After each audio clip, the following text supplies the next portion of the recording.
Hello everyone, welcome back to my channel mysteries daily blog. Mysteries daily ব্লগে আবার একটা travel blog নিয়ে তোমাদের সবাইকে ওয়েলকাম। আমি লক্ষ্মী পুজোর দিনকে বলেছিলাম যে আমরা একটা জায়গায় যাব, সেটা তখন রিভিল করিনি, বাট এখন রিভিল করছি। আমরা যাচ্ছি মহারাষ্ট্র, মানে শিরডি সাই বাবার ধামে। তো আমাদের ফুল 8 দিনের প্যাকেজ। এখানে মা কি হয়েছে, তো এই যে আমাদের ফুল ফ্যামিলি তো একদম 8 দিনের জন্য আমরা একদম ফুল প্যাকেজে রয়েছি। আমরা শিরডিতে কোথায় কোথায় ঘুরবো, ওখান থেকে নাসিক যাওয়ার প্ল্যান আছে। পুরোটা পার্ট বাই পার্ট ব্লগে তোমরা দেখতে পাবে। তো এই ট্রাভেল ব্লগটা আরও বেশি ইন্টারেস্টিং হতে চলেছে বাকি সব ব্লগের থেকেও। তো ব্লগটাকে স্টার্ট করছি। এখন আছি আমরা শ্রীরামপুর স্টেশনে। এখন বাজে 12:58। হাওড়া থেকে আমাদের ট্রেন আছে 2:35 নাগাদ। তো আমরা এখন সোজা হাওড়া যাব, দেন ট্রেনে উঠবো। উঠে তারপরে কথা বলছি। বাইরে প্রচণ্ড রোদ, এখন আর দেখানোর মতন কিছু নেই। খুব এক্সাইটেড, সবাই এক্সাইটেড। তখন যে কিভাবে আমরা ট্রেন ধরলাম হাওড়া 17 নম্বর প্ল্যাটফর্ম থেকে একমাত্র আমিই জানি, কারণ আমরা বেরিয়েছি অলরেডি লেটে। আর আমরা মানে কি করে যে পৌঁছলাম আর কি করে যে ট্রেনে বসে আছে একমাত্র আমরা 5 জন ছাড়া আর কেউ জানি না। হ্যাপি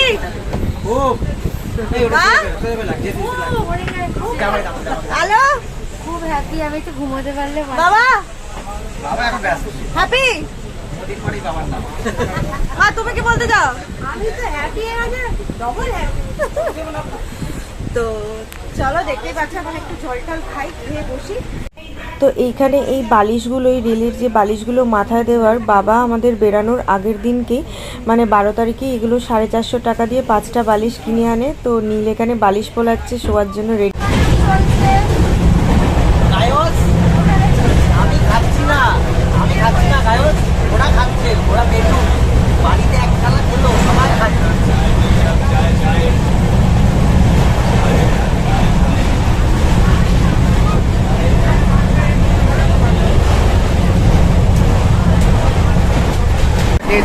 আবার জলও খাচ্ছে, হাওয়া খাচ্ছে। দেখো ওই দেখো আবার আন্ধার আছে।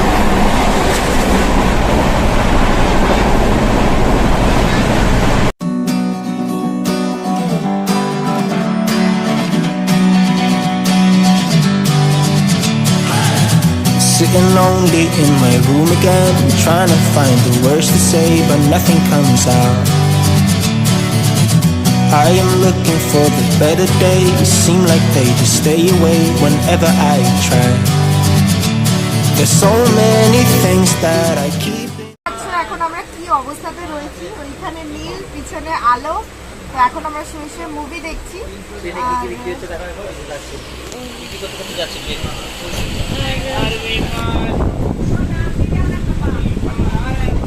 কিছু বক্তব্য?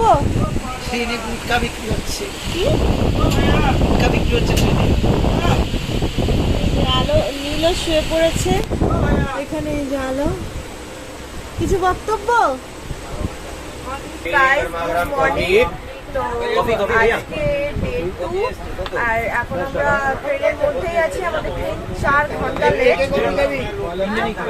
আমরা 3 জনে কফি খাবো। তো এখন আমরা কফি খাবো। এই জাস্ট ঘুম থেকে উঠেছি, ব্রাশ টাশ করেই বসেছি।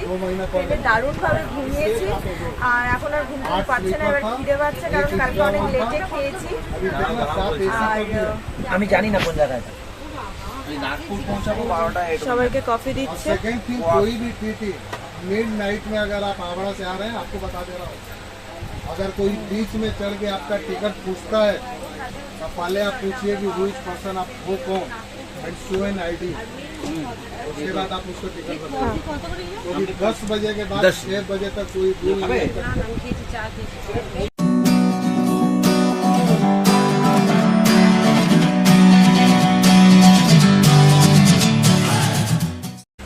খাচ্ছি আর ঘুমিয়ে পড়ছি। ঠিক আছে, ভেবেছিলাম ট্রেনে ঘুম হবে না, বাট শুলাম একটা সিনেমা। একটাই সিনেমা দেখেছি, সেটা হচ্ছে বেলা শুরু। ফুলের আচারটা দেখেছি, একটুখানি দেখেছি, আবার ঘুমিয়ে পড়েছি। যখনই খাচ্ছি ঘুমিয়ে পড়ছি। তো এখন আমাদের সকালবেলা তো কেক, পাউরুটি, বিস্কিট এইসব শুকনো ড্রাই খাবার খেয়েছি। তো এখন খাচ্ছি হচ্ছে ফ্রুট স্যালাড। ফ্রুট স্যালাডের মধ্যে কি কি আছে একটু দেখিয়ে দাও নীল, একটু বলে দাও ফ্রুট স্যালাডের মধ্যে কি কি আছে। আপেল শসা আর পেয়ারা আচ্ছা বিনুন ছড়িয়ে। আমাদের বাবাকে দেখো, বাবা পুরো নিজের ঘর বানিয়ে নিয়েছে, মাও এখানে খেয়ে যাচ্ছে। তো আমরা এখনো নাগপুর ঢুকিনি, 4 ঘন্টা লেটে ট্রেন পৌঁছাবে। আমাদের টাইম ছিল 7:51 সামথিং, আমরা পৌঁছবো হচ্ছে 10:47, মানে 11টাই ধরে রাখো, এতক্ষণ ট্রেনের মধ্যে। আর তাছাড়া আমি তোমাদের আর একটা জিনিস দেখিয়ে দিই, এখানে আমাদের লাঞ্চ দিয়ে গেছে, এখানে দিয়েছে এক্সট্রা করে ভাত, এখানে দিয়েছে ডিমের কারি। কি কি খাবো না খাবো যখন লাঞ্চ করব তখন তোমাদেরকে দেখাবো। এই ভিডিওটা আমার হোটেলে পৌঁছানো অবধি থাকবে, তারপর আবার নেক্সট ডে এরকম পার্ট বাই পার্ট আমার ভিডিও আসতে থাকবে। এখন আমরা মিড মর্নিং ব্রেকফাস্ট করে নিই, তারপরে আবার কথা হচ্ছে। 130 টাকা করে এই মিলটা নিয়েছিল। এর মধ্যে ছিল ডাল, একটা সবজি, আচার, ভাত আর 2টো করে ডিম দিয়েছিল। সস্তায় পুষ্টিকর ঠিকই ছিল, রেলের খাবার দাবার ভালোই ছিল, ভাতের চালটাও ভালো দিয়েছিল।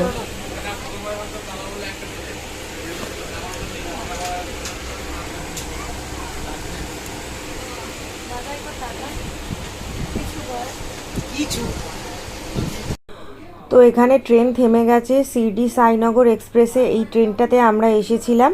তো ট্রেনের ভেতরে এত লোকজন ছিল তাই ট্রেনের ভেতরটা আর দেখাতে পারিনি। তো এখানে দেখতেই পাচ্ছ আমরা দুজনে, মানে আমরা সবাই মিলে আমরা এখান থেকে বেরানোর প্রস্তুতি নিচ্ছি। আমরা অনেকটাই পেছনে ছিলাম তাই অনেকটাই হেঁটে হেঁটে যাচ্ছি। নীল আগে যাচ্ছে, তারপরে মা, আলো, আমি, বাবা। তো ট্রেনটা এমনি মোটামুটি পরিষ্কারই ছিল, তো ট্রেনে আমাদের কোনো অসুবিধা হয়নি। আর স্টেশনটা বেশ পরিষ্কার, চারিদিকে সাই বাবার ছবি টবি সব লাগানো আছে। আর এখানে একটা ছেলে আমাদেরকে ধরেছে অটো করে যাওয়ার জন্য। তো নীল ওকে বেরিয়ে বাইরে দাঁড়াতে বলছিল যে আমরা বাইরে বেরিয়ে সবার সাথে কথা বলবো। ট্রেন থেকে নেবেই এরকমভাবে আমাদের সবাইকে ধরছিল। তো এখানে আমিও লাগেজটা নিয়ে যাচ্ছিলাম। দেখতেই পাচ্ছ এখানে সাই বাবার একটা বড় মূর্তি, মানে ছবি লাগানো আছে। তো স্টেশনটা আমার খুবই ভালো লেগেছে। স্টেশনের বাইরে লেখা আছে শ্রীনগর শিরডি। তো এরপরে আমরা যাই অটো ধরতে। তো এখানে অটো প্রচুর দাম বলছিল, তো যাই হোক 30 টাকা করে আমাদের পার পার্সন নিয়েছে অটোতে। তো অটো করে আমরা পৌঁছে যাই হচ্ছে সাই আশ্রম ভক্তি নিবাস। তো এর একটা আলাদা করে ভিডিও আমার মানে চ্যানেলে আসবে। তো আমি জাস্ট নর্মালি একটুখানি ভিডিওটা করেছিলাম তোমাদের দেখানোর জন্য। এর ভেতরটায় গিয়ে আমরা অফলাইন বুকিং করেছিলাম। অটোওয়ালা আমাদেরকে বলছিল যে অনলাইন ছাড়া বুকিং হয় না, বাট আমরা গিয়ে দেখি যে এখানে অফলাইনও বুকিং হচ্ছে। এখানে নন এসি হচ্ছে 250 টাকা আর এসি মনে হয় 300-400 টাকা। তো আমরা নন এসি বুক করি। জায়গাটা বিশাল বড়, এটার ভিডিওটা দেখলে তোমরা বুঝতে পারবে। তো ওখানে ওই যে জায়গাগুলো দেখতে পাচ্ছ যেখানে সবাই দাঁড়িয়ে রয়েছে, ওই জায়গাটাতে আমরা বুকিং করি। আর এখানে আরতির টাইম লেখা আছে যে কোন টাইমে কি কি আরতি আসবে না আসবে, মানে ঠাকুরের কি কি আরতি হয় না হয়। এরপরে আমরা রুমে চলে যাই। আমাদের রুম নাম্বার ছিল 123 আর 125। মারা ছিল 123-এ আর আমরা ছিলাম 125-এ। তো যাই হোক রুম টুরও আমি দিয়ে দেবো। তো এখন জাস্ট সবে রুমে এন্টার করেছি বলে রুমের ভিডিওটা তোমাদেরকে একটু দিয়ে দিচ্ছি। তো এরপরে আমরা যাই খাবার কিনতে। 12টা বাজে, আমরা এই জাস্ট সাই ভক্ত নিবাসে পৌঁছেছি আর আমরা এখান থেকে খাবার নিতে এসেছি। ভাই চার যাচ্ছে না আজকে, কাল মানে এতক্ষণ জার্নি করার পর এই জাস্ট আমরা হোটেলে চেক ইন করে দিয়েছে আমাদের খাবারে। আর খাবারটা নিয়ে বাড়ি ঢুকবো, বাড়ি ঢুকবো বলছি, ভক্ত নিবাসে ঢুকবো। তো আজকে আর রুমটা দেখাতে পারবো না, কালকে রুমগুলো দেখাবো। একদম সিম্পল রুম নিয়েছি, তো সেগুলো কালকের জন্য থাক। আজকের ভিডিওটা আমি এখানে এন্ড করছি। ভিডিওটা যদি ভালো লাগে লাইক কমেন্ট শেয়ার সাবস্ক্রাইব করবে, পাশে থাকা নোটিফিকেশন বেল বাটনটা অন করে দিও যাতে অল নোটিফিকেশন তোমাদের কাছে আগে পৌঁছে যায়। আর এটা তো মনে হয় অনেকগুলো পার্টি আসবে এই ভিডিওটা। এই দোকানটা থেকে পাঞ্জাবি রসোই, এই দোকানটা থেকেই আমরা খাবার কিনেছিলাম 4টে ভাত আর ফুলকপির মাঞ্চুরিয়ান।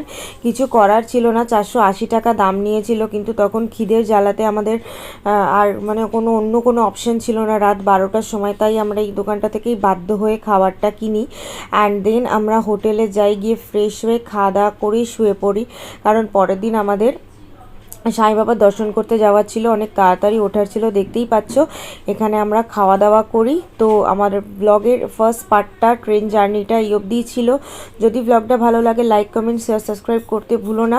পাশে থাকা নোটিফিকেশন বেল বাটনটা অন করে দিও। যারা নতুন সাবস্ক্রাইবার তারা প্লিজ চ্যানেলটাকে সাবস্ক্রাইব করে দিও।